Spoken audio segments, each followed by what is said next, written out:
Hello, and we are live from the University of California, Merced. My name is Rob Goodman. I'm the Natural Sciences Career Specialist here at UC Merced out of our Student Career Center.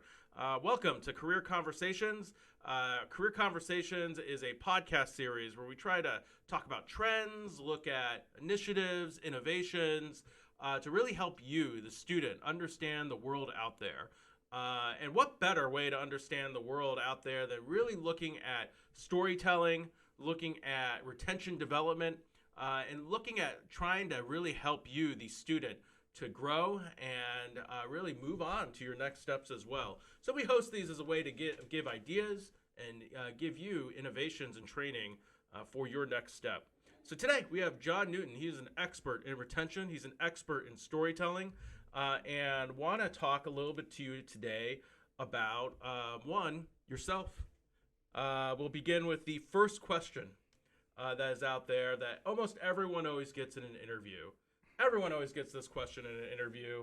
And of course, as part of Career Conversations, our guests always get this question. And so the first question that I have for you today is, tell me a little bit about yourself. Hello, Robert. Thank you so much for having me today. I appreciate the time. I am currently an academic success coach in the School of Natural Sciences. I've been with UC Merced for about 5 years, just past my 5-year anniversary mark. I'm originally from San Antonio, Texas. I was a transfer college student. I went out of state. I'm also a first-generation college graduate and a first-generation graduate, first in my family to get a master's degree. I enjoy the work that I do working with undergraduate students, and I kind of chose my calling, my career, a little bit late in life.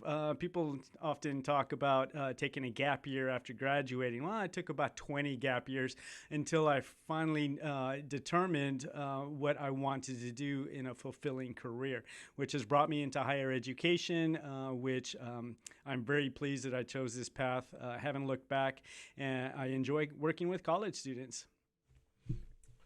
That sounds great. Your background is really, really interesting. It seems like you've had an impact on a lot of areas of university life. And of course, making big impacts on student engagement and student development is what UC Merced is all about. And I just wanted to know, in terms of looking out at university life in general, at universities in general, are there any ongoing changes or trends within higher education that you want to share with our audience today that you're really excited about for the future? Yes, that's a great question, Robert. Thank you. My background has been quite a story in itself. I do have experience in the business world, corporate world. I've also worked in healthcare. I've done different types of roles within higher education, alumni relations, fundraising in the annual giving areas, things like that. And all these experiences have brought a certain skill set to my roles that I serve on campus. I feel that a lot of my personality is able to be shown through the work that I do and being on a college campus. You're talking about changes and trends. Higher education needs to be responsive to the current climate of the society and the needs of its people. And I mentioned climate, looking at sustainable lifestyles and the climate crisis that's going on now. That's what I like about our campus, UC Merced, because they are attending to that through the education in the classroom, what faculty are providing outside of the classroom, and the experiences that we're able to provide to students. The equity and access issue always needs to be attentive to by higher education administration. Again, I was a first-generation college student. I was a low-income college student. There are so many talented students out there that if we can remove some of these barriers for them to succeed or even attend university, then we're doing the right thing.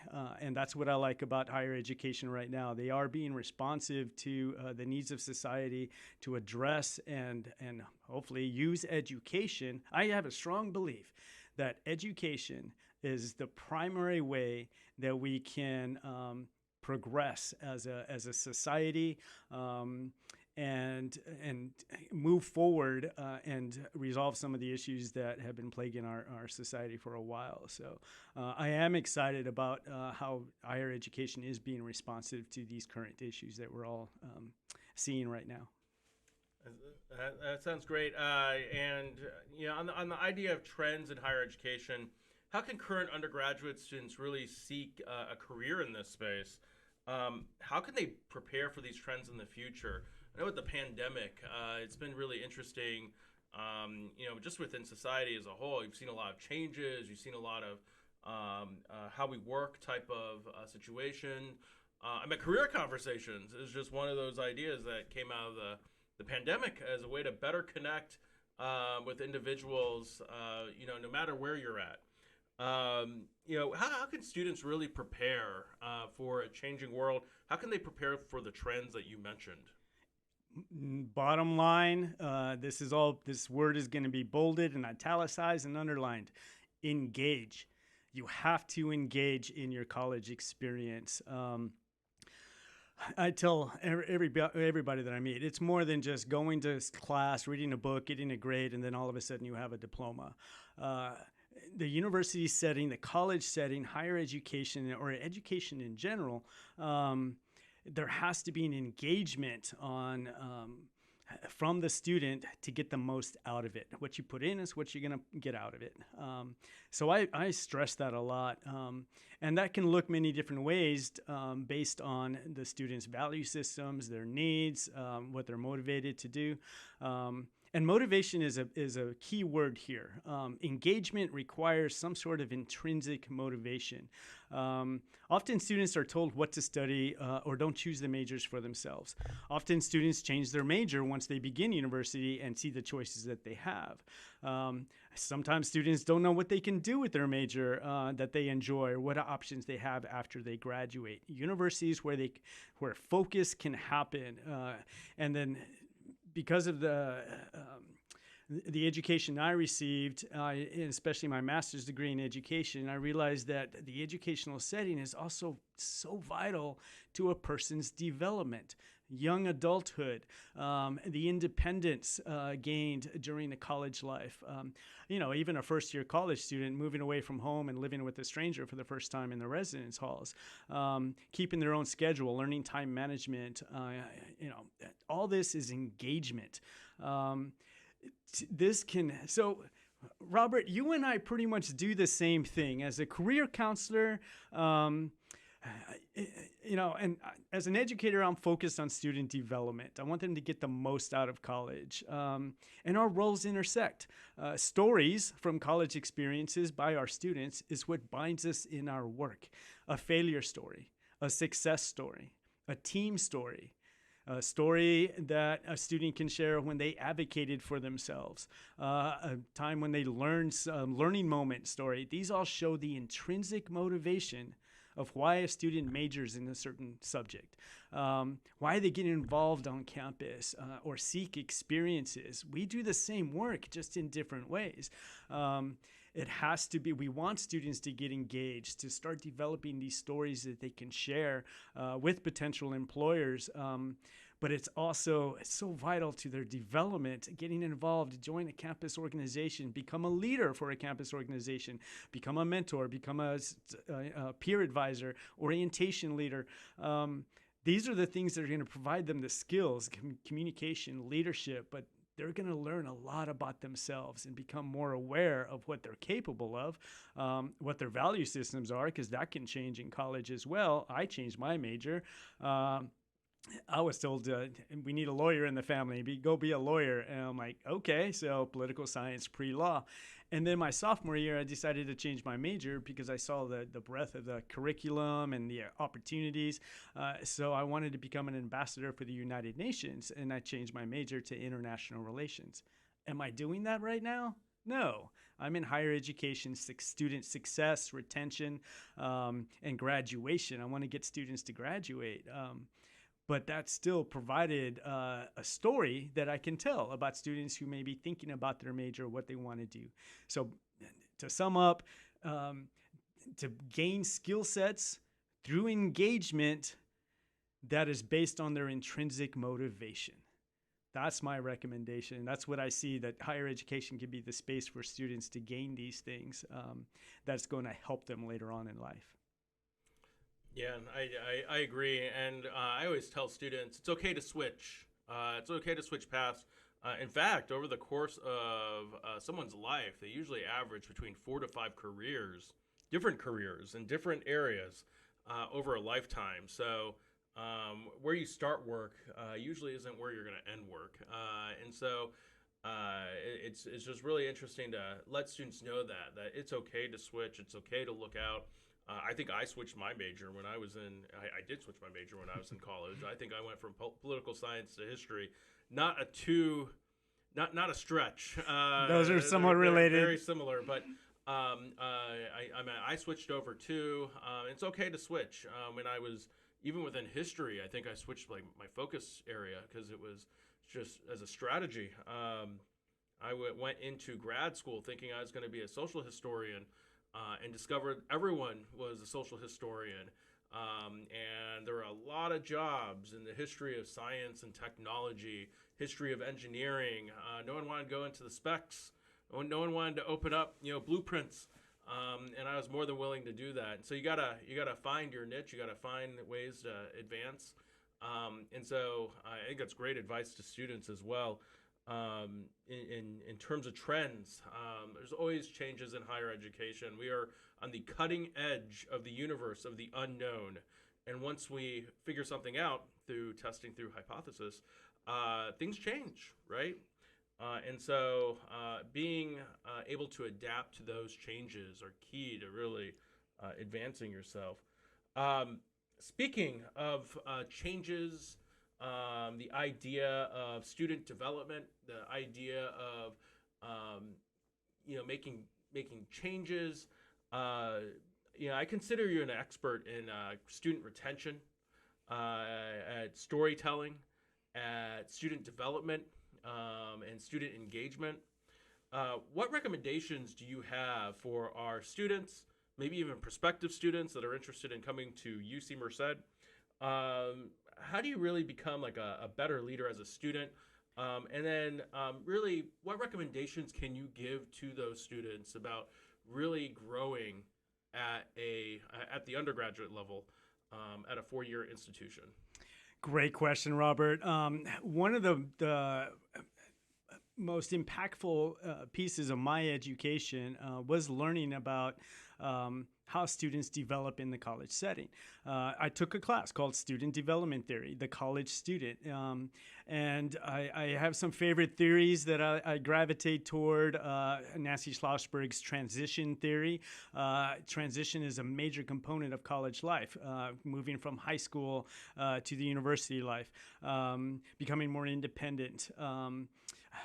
Transition from majors, if you change your major, things like that. I'm also big on Baxter McDolough's self-authorship theory. I love metaphor. Baxter McDouglah is talking about how a college student can author the story of their career path, their education, their involvement in the community, with their families, how they interact with their families and stuff. You can write your own story. And I gave a presentation to first-year underrepresented, low-income, first-generation college students. I had a class of 500 students.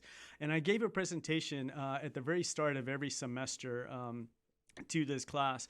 And it's called What's Your Story? Purpose, Passion, and Drive. And I'm using storytelling and narrative as a metaphor to how we live our lives. I'm using examples from film and video games and serial shows, to pay attention to the characters that you introduce along the way, right? So I remember meeting Robert. He was a new character written into my UC Merced story. You're the writer, the director, right? And you can set the mood. You play the soundtrack on your earbuds every day. That's the narrative that you are crafting. And I like the theory behind that because it is important for student development. And this leads to student retention. If a student is engaged, if they're a happy college student, now things aren't always going to go as planned. You may fail an exam or, end a relationship or, move off campus, and all these things are going to happen. And it may not always go smoothly, but you can still learn from that. And the development piece is so important for retention. Students need to feel that they belong on campus. And to remove this imposter syndrome, they are capable, they are smart, they are, able to get this college degree, but self-doubt, lack of confidence creeps in and kind of holds them back. So one piece of advice, put yourself out there. Don't be afraid to ask questions. You got to raise your hand. You got to go to class. You got to visit office hours. You got to talk to roommates, RAs. I have so many stories of students that, they just go to office hours because they're passionate about their field of study. I know this one student, Alegria, she was a marine biology major, and she kept going to her professor's office hours her first year because she wants to save the sea turtles. And the professor really loved her enthusiasm and how much she was engaged with her material. So the professor invited her to present a poster at a conference. And she says, of course, I'd love to do that. When is it all going to be happening? And she goes, oh, it's over the summer. So, I'm going to be here taking community college classes to get through my general education. She goes, oh, no, it's in Tucson, Arizona. I said, oh, I can't afford to go there. It's like, don't worry about it. I'll cover you. So she got to present a poster as a first-year student at a conference just because she went to office hours. And she kept going back. And then all of a sudden, it was spring semester, and the professor invited her to become a research assistant on some seaweed project. And she goes, what are you doing over the summer? It's like, I'm going to be taking classes again, doing the same thing. She goes, well, you're not going to be able to do that because I want you to do research with me. She goes, great, where is it? She goes, London, England. I have pictures of Alegria in London on my Facebook, spending 3 months there free of charge just because she put herself out there and expressed her enthusiasm for her field to the professor and the faculty member. And she got a great resume builder out of that. So engage. And to become a better leader, you have to put yourself out there. Take some chances. You're not always going to be the best leader right off the bat. We don't come across as cookie cutter. I remember even in elementary school, I was president of our student council, and I failed miserably on planning our school festival. But teachers helped me out on that. That still taught me something. So if you want to get through college, you have to be motivated for it and engage with it. The first 2 questions I ask every student the first time I meet them are, why UC Merced? Why here? Why not another university? Why didn't you go to community college or trade school or take a year off or join the military? Why here? And then the second question, why insert major? Why biology? Why chemistry? Why environmental science? Why sociology or psychology? Those 2 questions, the answers that I get are creating a baseline for me to understand their motivation, their intrinsic motivation, and gives me a chance to show them how they can engage with opportunities. And trust me, Robert, I send so many students your way to start having those conversations about undergraduate research, campus life, internships. I push study abroad and mentoring experiences because that's only going to help build their skill set, but along the way, they're going to get a college degree out of it, and it was going to be more fun and enjoyable and rewarding for it. And I have to stress why a college degree is so important and so critical. I know that it's some folks have questioned it, but there is no better value, there is no better insurance plan, I think, than having a college degree. It really assists you with long-lasting career options. Think of like when you're heading towards retirement. You're 68 years old, right? You're heading towards retirement. That college degree is still very helpful in gaining a lot of different opportunities that are out there. And so college degree is an awesome long-term investment in your future. It's not about necessarily, there's a lot of immediate gains from getting a college degree, but I think the best gains are long-lasting approaches to career development. It once was seen as getting a college degree is almost like an instant ticket to the middle class, and it can be that sometimes. But what it can do is give you a lot of growth over a lifetime for middle class development. And so we're looking at economic transformations as well by you completing that degree and moving on to a role. Is still immensely powerful for your long-term prospects in life in general. I think we can move on to our next question. This is a question that also everyone receives as part of the career conversations. And John, you are no exception. You will also receive the question. So, longtime fans of the show know that I am not a fan of bubblegum flavored ice cream. I just don't get it. It tastes like bubblegum. If you want bubblegum, why not just get bubblegum, right? You chew it up and you get the flavor. Why eat it? Why eat ice cream that tastes? I don't know. I just don't get it. So my question for you is, what is your favorite ice cream flavor? Why is it not bubblegum? This is a loaded question, Robert, and I'll explain why. I also do not like bubblegum ice cream, but I have several favorite flavors. My first job in high school, sophomore in high school, was at Swenson's Ice Cream Factory. And I started at the sundae line and then the cone line. And then I became a waiter because we also had a small kitchen with soups, salad, and sandwiches. And I was also a dishwasher. And then I became the assistant manager. I was there for about 2 years. And maybe this is a story for a different time. It is the only job I ever got fired from. And there's a story behind that because a new manager came in and fired my brother. And then I said something, so I got fired. And then my 3 high school friends and another neighborhood friend all worked there. They all decided to quit after we were both fired because and they knew that was a wrong thing to do because John was the best assistant manager we've ever had type of situation. So they felt it that weekend when most of the staff had quit because I was fired. But during my time there, anything chocolate, I like Swiss almond vanilla. So the vanilla with the little chocolate covered almond pieces.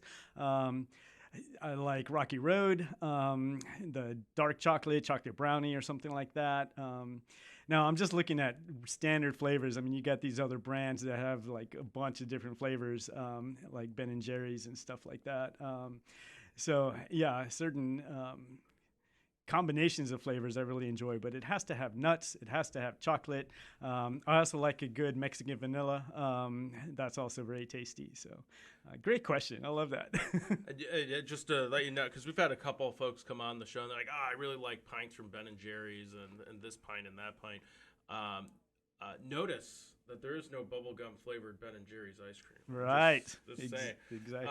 And we have yet to find someone that likes bubblegum flavored ice cream. When we do find that individual, I'm hooking them up to a lie detector test to verify those results.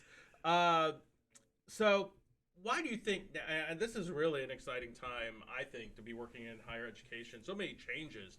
I always say that we are at a paradigm shift when it comes to higher education. A paradigm shift, to be honest with you, we haven't seen since the 60s in terms of how we're shifting our perspectives of education, of training, of the college experience. Why is now the time to work in the higher education space, particularly at a UC campus? Oh, that's a great question. And I can probably go on forever with that. I think it's always a great time to work in higher education, not just now, because it's always on the cusp of change, right? Research, scientific research, social science research, that stuff is being done for a reason, right? So we can improve the world and society and learn more, about our natural sciences and things like that. So we're pushing boundaries with that. And I think that's what higher education needs to do. But there are also crucibles for discussion, for debate. when you look, I'm thinking about my higher ed, the history of higher education.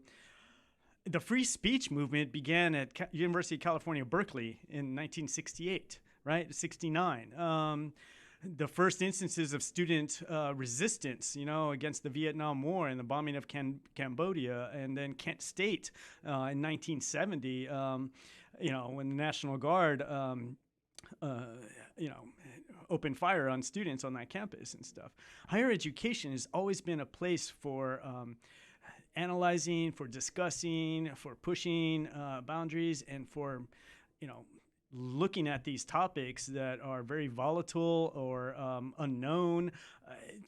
Higher education can do so much. And now, particularly at the University of California, there's a reason why most UC schools are up at the top of the rankings, because there's reputation behind the UC system.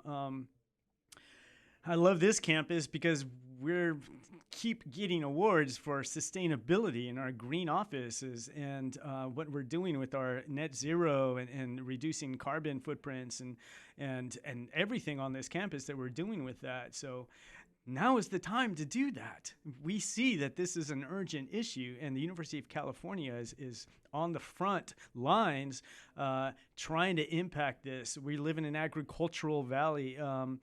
Looking at how we do agriculture, taking care of our natural resources, solving the drought and the issues with the drought and our water, all these things. Higher education is a place to have these discussions, and students can go into a classroom and learn about this from experts in their fields with PhDs in all these different areas. And this is where they can find their niche and their focus in their classwork and even their major and stuff. So yes, I think it's always a good time to work in higher education, but I do appreciate the University of California system and what they're providing as leaders in education, where a lot of schools are trying to follow, trying to keep up in some cases. And I think that we are in need of this sort of paradigm shift. We live in a different world. I think since it started before the pandemic. Let's just be honest, like this virtual digital world.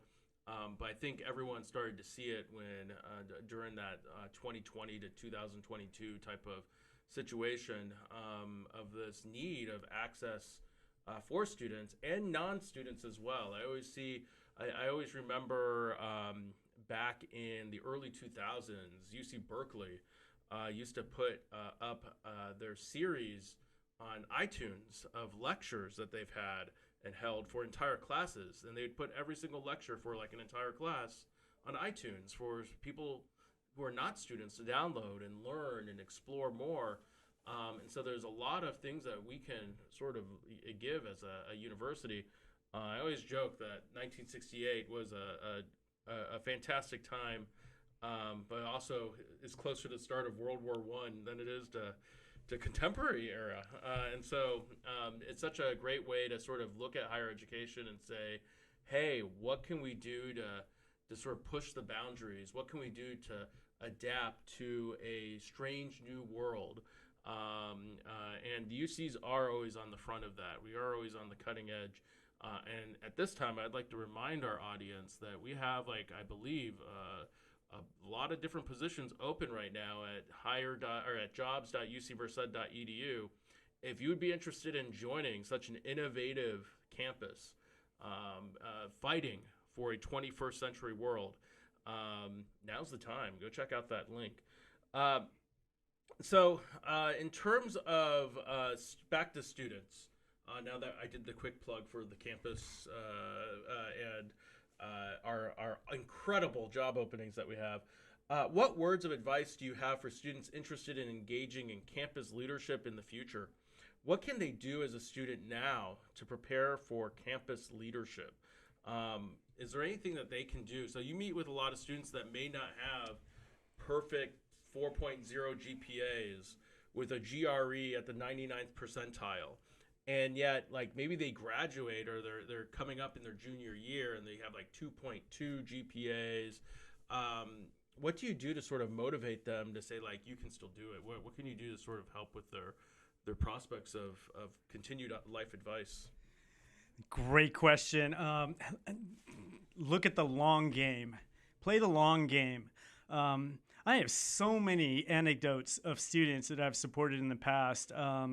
At another institution I worked at, I remember this biochemistry student who landed on academic probation after her second semester. So I was coaching her throughout that semester and meeting regularly with her. And she was able to, return to good academic standing and stuff. But she was questioning her career, whether or not she was able to do a science major, a STEM major. And especially as an underrepresented demographic female student in STEM, she had a lot of imposter syndrome, thinking that she wasn't capable.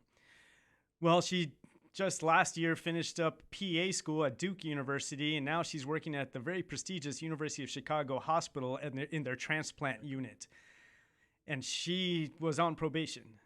So I have another student, she came in and she was a radio, television, and film major. And her name was Katia. And I'm like, hey, Katia, what do you want? I met her at orientation. She was in my class. I'm like, hey, nice to meet you. She was very enthusiastic and introduced herself to me, knowing she was going to be in my class. And I go, what's your major? She goes, RTF. I go, what do you want to do with that? She goes, I want to be on TV, on the telenovelas or the Sábado Gigante, all this Spanish language television, or maybe a reporter, she said. 3 study abroads later, she went to China, she went to Ghana, Africa, and then she went to London, England. 3 study abroads, and she still graduated in 4 years. And she added another major. So she double majored and she minored in something else. She is now at Penn State Law School studying immigration law, and she wanted to be on TV. So you don't know how you're going to change in college. So for students that are interested in engaging, especially in leadership opportunities, a big, strong piece of advice I can give is reflect. Reflect. Don't just go through motions. Think about how you're feeling about certain materials, certain classes, certain experiences. What is attractive to you? What do you see other students doing that, I wish I could do that? And I tell students, like, well, why can't you? Another student of mine, Michelle, she came into my office. John, I love K-pop. Fantastic. She goes, I think I'm going to take Korean for a semester just so I can follow the songs.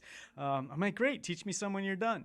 She comes back. She passed Korean and she goes, hey, I know some Korean. And I'm like, okay, now go. And she looked around my office and she said, what, you have a meeting right now? I have to leave your office? I'm like, no, go to Korea. She goes, I can't do that. I don't have any. Financial aid will support you with that. So she goes to Korea and she sends me a postcard while she's out there. It was a life-changing experience for her. She put herself out there. She reflected on the things that she wanted to get out of college, but also her personality. And as far as preparing for leadership, the class that I taught, the 500 students, the curriculum was based on authentic leadership. Peter Nordhaus, I remember reading the definition of authentic leadership. It's like, I know students hear it all the time, or I don't know if it's still is said as much as it used to, but fake it till you make it. I do not believe in that. I do not. If you're faking it, you're in a place that you probably don't belong and you're not being yourself. Be yourself, but be a leader. Be in the front. Start a conversation. Start a new organization. I know students, say there's a new biodiversity club forming on campus, and I got so excited about that because I'm an environmental activist and really into sustainability. I was like, we need a club on biodiversity. So something more than just these these biology majors to, pre-vet or pre-med. Let's look at conservation biology. Let's look at the research that needs to be done in water conservation and preventing animal extinctions. All that starts with somebody saying, hey, I'm going to start a club. So that's my advice. Put yourself out there, reflect. What's your value systems? Wrapping around my experience, the reason why I'm doing the work that I'm doing now in student retention and success coaching of students is because I had a great college experience. I was a transfer student. I left San Antonio and I went to college my sophomore year to Los Angeles, California. I had never been on an airplane before. I had never left my hometown. And I showed up 2 weeks before classes started with, I got dropped off by a cab driver with 2 suitcases in my hand, and I didn't know a single person there. I had never seen the campus. So what did I have to do? I had to walk into strangers' offices and say, I don't know, I need help. Sure, John, here's your financial aid. Here's your course registration. Here's your roommates. Here's your work study job. Everything worked out. And I dove in. I was involved in, I had 3 different jobs. I was a tutor at the Learning Resource Center for writing. I was an orientation leader, a Special Olympics coach. I became a resident advisor, then a resident director. I was president of the Alpha Sigma Nu Honor Society. I was part of the Political Science Association. We didn't really do much except play softball against the history department, and we won all the time. So that was a fun experience. But I got to meet with the faculty and play softball with them. And I was nominated Outstanding Male Graduate at graduation, at commencement. Now, that's not the reason why I did all those things. And I didn't get it. The guy who went to Harvard Medical School did. But to be recognized just because I was doing things that I enjoyed and because I was learning about myself and growing and developing so much just by my involvement and engagement and stuff, you have to put yourself out there. Reflect on what's important to you. Even those tough reflections. I don't know if I can do this. I don't know if I want to do this. So, identity is such a vital part of student development, and college is where you start coming to terms with your identity, what you believe in, what you want to present to other people. And, when I think about professionalism in the workplace, your identity isn't the clothes that you wear. It's the tie or the loafers or the suit and stuff. It's your professional skill set, your behavior, right? How you communicate with leadership, how you send emails, your habits. Do you have a strong work ethic? Do you show up to meetings on time? Are you asking questions? Are you asking for some professional development? I just hired a new employee, and she can't wait to go to her first professional conference. That's the kind of student that is going to get the most out of college. Even though it may be difficult and challenging at times, or it may not be plans have changed, right? That's okay too. Engagement, self-reflection, and putting yourself out there. I think those are the 3 things that I would strongly urge every college student to take advantage of. Yeah, I think that's fantastic advice as well. I think it's critical that students really look at that. It's not game over if you have a poor start. I think I had like a 2.4 GPA starting out at UC Davis a while ago. Was not the best undergraduate student in my first year of college studies. And I was a teaching assistant in high school for a community college. And so to come in with a 2.4 GPA from that. Now, eventually, I think I graduated with like a 3.4 GPA, just from 3 straight years of really hard work. But I always say one bad year, one bad semester isn't going to make or break you. You have an excellent support system here at UC Merced. If you're a current student or a prospective student, there is a support system here. Now, we can't take the test for you, and trust me on this, that you probably do not want me to take your test. But we can't do that for you, so we need your help still. It's a partnership in engagement. We can give you the resources, we can give you the advice. It's up to you to really partake in it. But there is this sort of net here that we've created to help if you have one of those bad semesters, if you have one of those bad years, it's okay. And in fact, you might actually become stronger due to it. Fail and then building yourself up is one of the greatest attributes that you can absolutely have. And so, John, I think you gave a lot of different examples of a lot of students that may have, during the first couple of years, maybe they had a bad semester, maybe they had a bad year, maybe they had bad 2 years, but they built themselves up, they engaged, they advanced, and now they're living their dream. And so if you're thinking about coming to UC Merced, or if you're a current student right now, just know that we have an incredible safety net here that if you choose to opt in and engage, it could help push you to those goals. Well, John, I see that we're out of time, and I just wanted to thank you for coming in today. And if you're a student here on this campus right now, where can they find you? I am in the Science and Engineering Building 1. I'm part of the Academic Advising Suite. I work with the academic advisors to support our scholars in natural sciences. Although I give a few presentations every once in a while. But yes, I am in Science and Engineering 1 on the second floor. You can visit my website, excel.ucmerced.edu. You can see some of the things that I do to support students. And again, it goes back to my why. I am serving the role of the people when I was that transfer student, not knowing anybody there, who helped me through my college experience. I tell everyone, I'm like, I am paid to help you. Let me do my job. And I joked one time, is like, if it was up to me, I would try to, prevent any student from being in academic difficulty. And then I stopped myself. I'm like, well, maybe except for a semester, because I like my job. Because, as Robert said, universities, we're here to support the student life, the student development and student success. But unless a student is okay or willing to come into a stranger's office or to make that appointment or go to that session or listen to the podcast, then how can we serve? And that's what we want to do. So I've really appreciated being here, Robert, today. Thank you so much. I look forward to any continued conversations, and just let me know how I can support your work in career services and career counseling, because I'm on board, totally. Well, sounds great. Well, now they know where to find you. So I'd expect a line of students out the door, banging on the door, let me in, let me in. So appreciate your time here today. Appreciate your word of wisdom for our students. And look forward to seeing our future students or current students here on our campus sometime in the future as well. Don't forget to go on in and check out the rest of our YouTube videos that we have. You'll see a pop-up showcasing a number of different other videos that you can click and engage into.